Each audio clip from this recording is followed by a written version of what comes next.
Chosen One!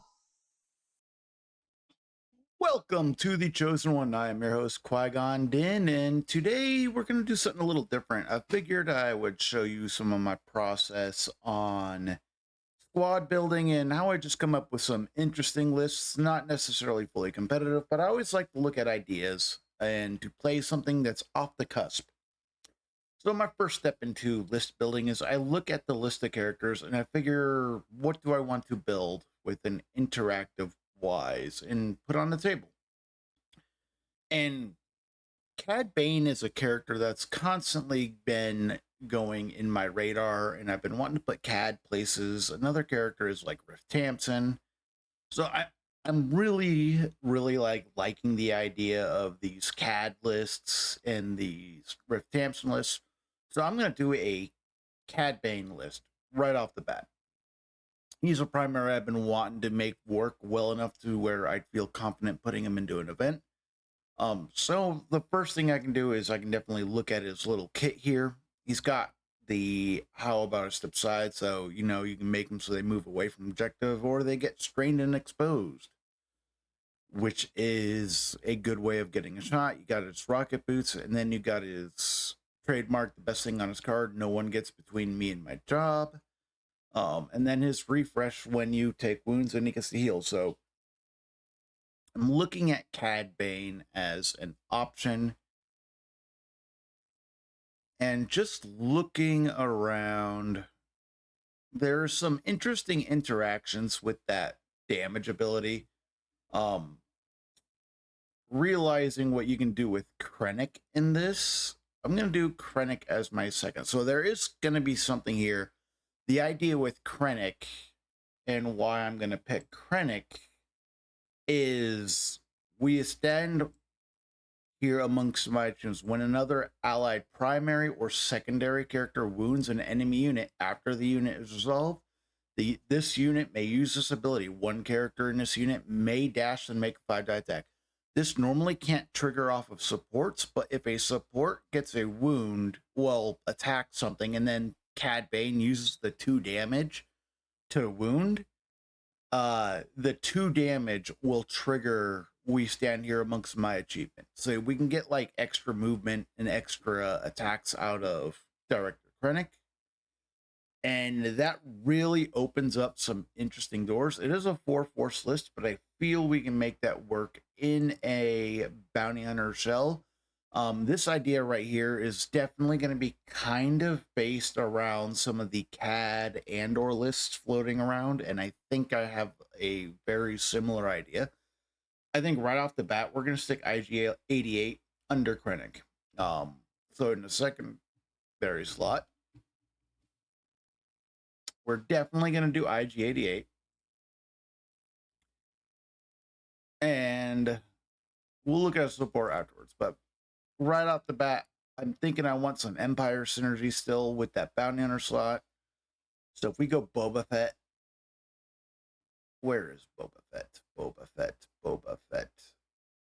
Boba Fett getting an extra 3 dice is going to make him actually very killy, which is what we want for this list. And now we look at our supports. We get a 5-cost support and a 4-cost support. Right off the bat, we want more Empire synergies. And we want a Stormtrooper synergy. A lot of people say you can go with the Death Troopers. I'm leaning more, I want something a little bit more synergistic with Krennic. So it's got to be a Stormtrooper. I'm definitely leaning into the Shore Troopers. These guys are really good at holding points. So Krennic activating, being able to move these guys onto points is going to be very, very potent. As for the support under Boba Fett, I'm leaning between 3. We got IG-11, Han and Chewie, or Baze and True. Baze and True gives us Force Refresh, but they lack some of the synergies. I'm kind of leaning towards IG-11, and I'll tell you why. I feel IG-11 is going to be very mobile, and he's going to be able to splash down a lot of damage between different targets because of how mobile he is. And then when you start really making him a dice bucket, he just starts getting results. So it's also like very on brand Empire theme with the IG droids. So that is really cool. And we're just gonna call this CAD Krennic.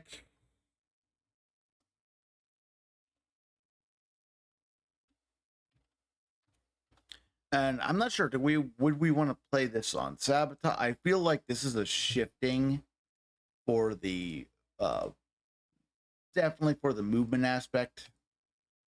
You have a lot of individual movement, and then Cad Bane can like kind of be a little bit more flighty with this build.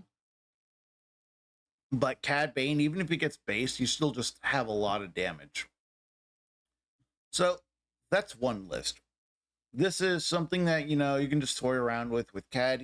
Looking at Shatterpoint DB, I can look at hours building lists, and I have done just that. Let's create another team.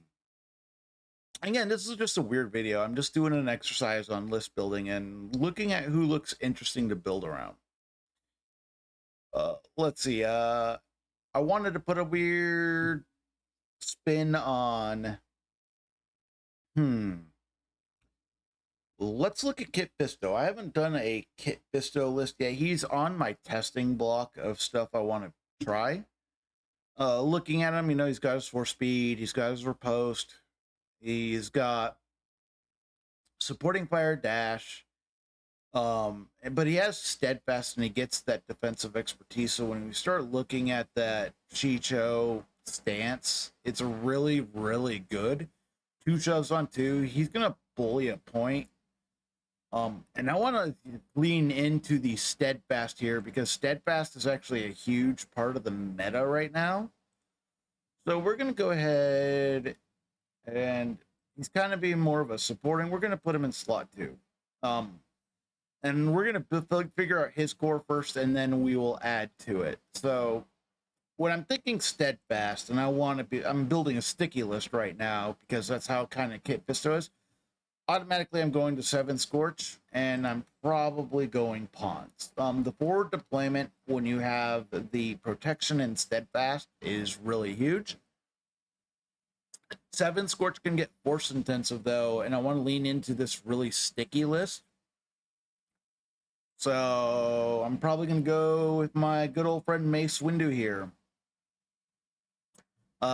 Mace Rex, because we are playing Full Republic, and we're going to go 5 first. I do not like the ARFs. I prefer the 5 first for their damage output. This is a very cool list. And if we want to take it further, we can actually cut out Rex here. And I'm actually looking at, what if we go Wolf? I just made that change for one very, very specific reason. Actually, we'll save that for a different list. We'll go back to Rex here. This list is going to want to play on probably sabotage or shifting.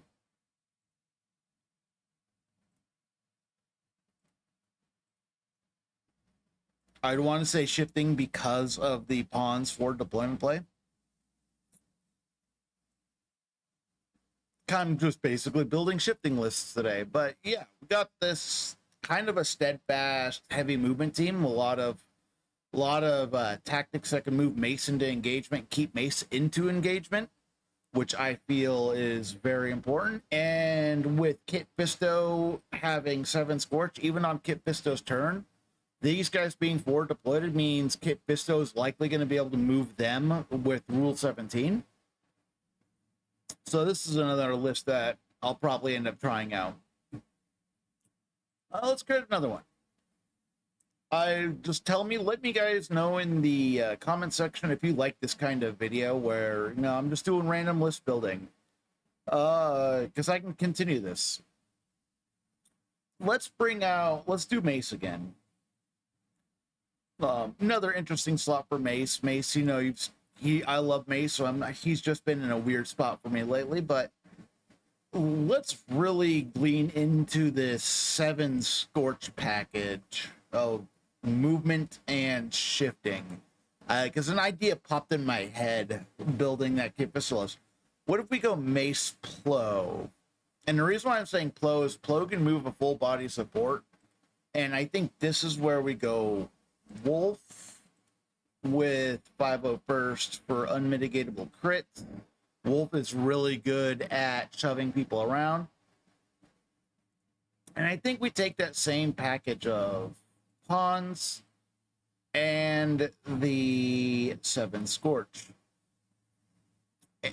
And we play this on shifting. And now what we have just created is a list where 3 of your activations, you can take pretty much the entire midline.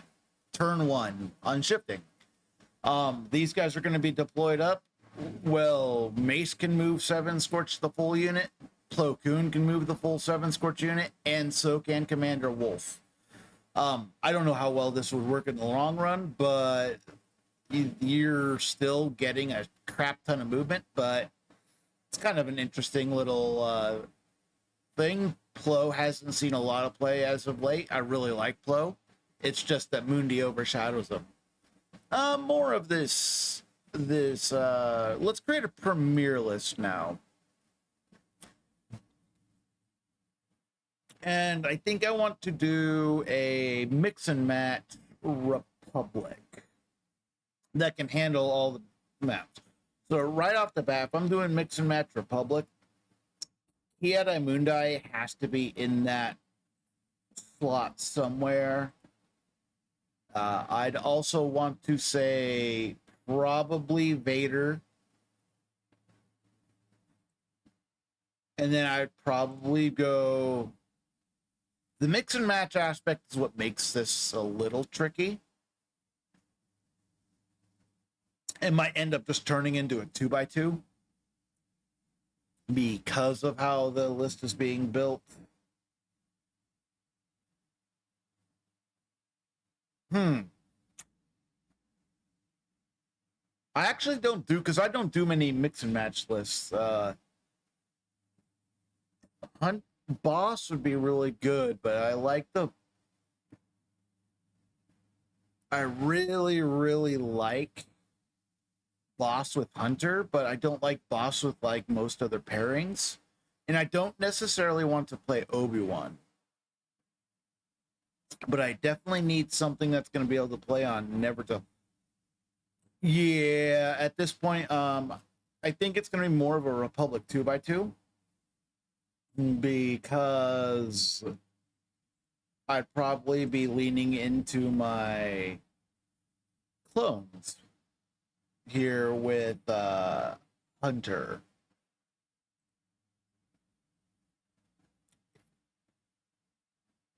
And Hiera Mundi's list is fairly easy to build. Hiera Mundi definitely gets Shakti, which means that list gets the 501st. Now, Darth Vader's where it gets interesting is who do I put under Vader? And it could be Rex. In fact, no, if we want to do this as a mixed match, we are 100% doing Rex. Which means we're not going to give...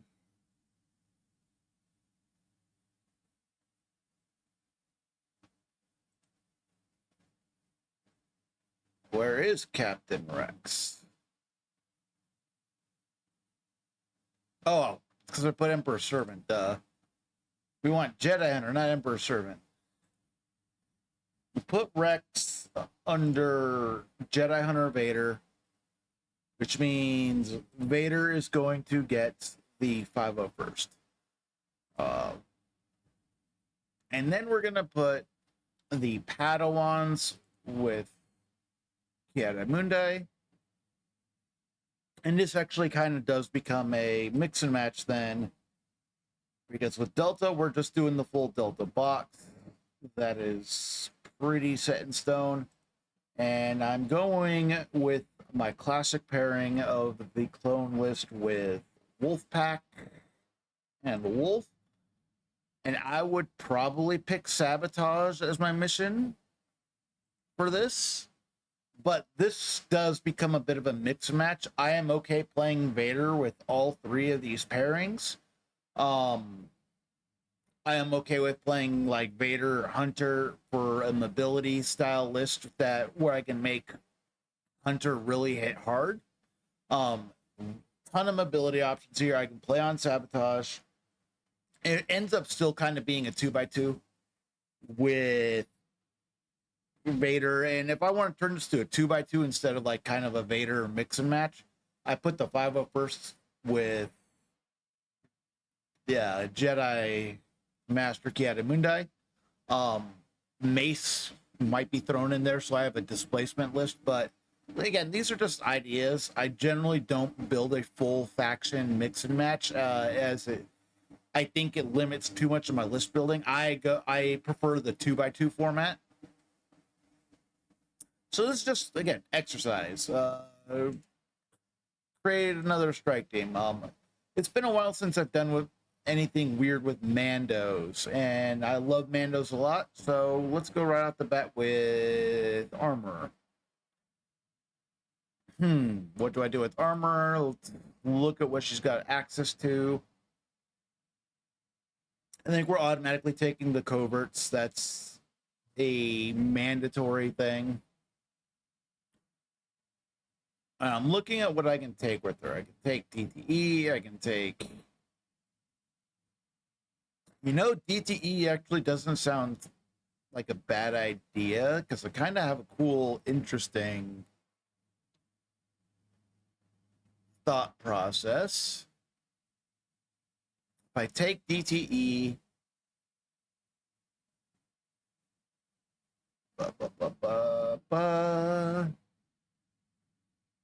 I just really like Paz. Paz is very good. He just kind of has mobility issues.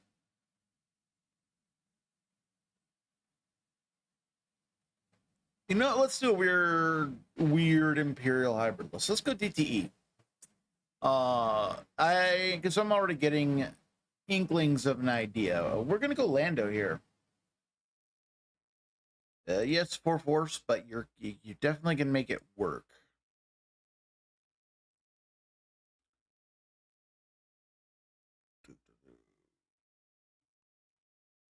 And I'm actually looking at kind of doing like a steadfast.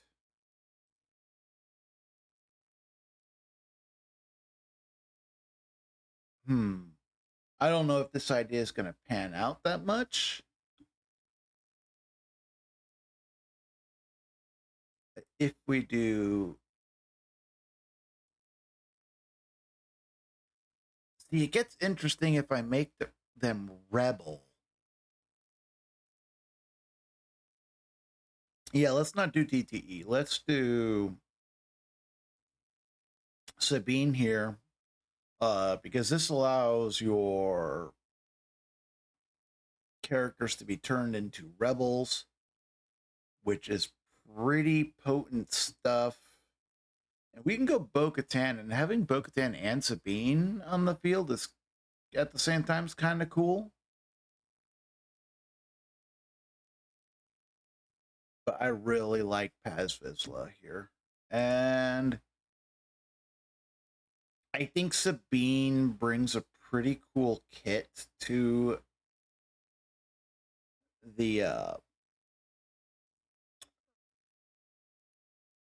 looking at her stance. I like that she's got the 2 shoves on 3, because she's likely to actually hit that when you start getting her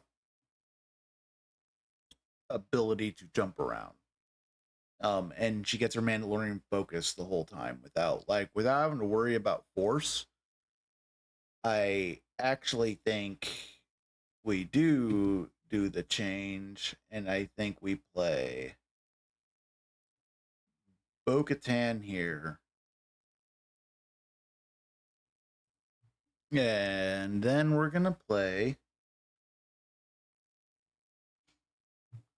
So we get access to rebel synergies, and we can make scoundrels rebels. And this is where the scoundrel part gets interesting, because we're only playing 4 force. We need 1, 2, 3, 4 for our like Mandalorian activations themselves. And I want a spot that's kind of a good back point sitter. So I'm probably still going to play Clan Kreese.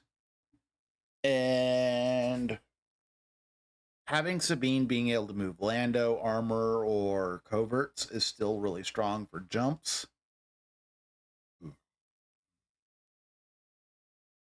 I generally play Mandos on sabotage or shifting.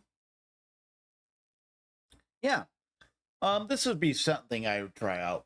Lando's Mandos team, where you're utilizing the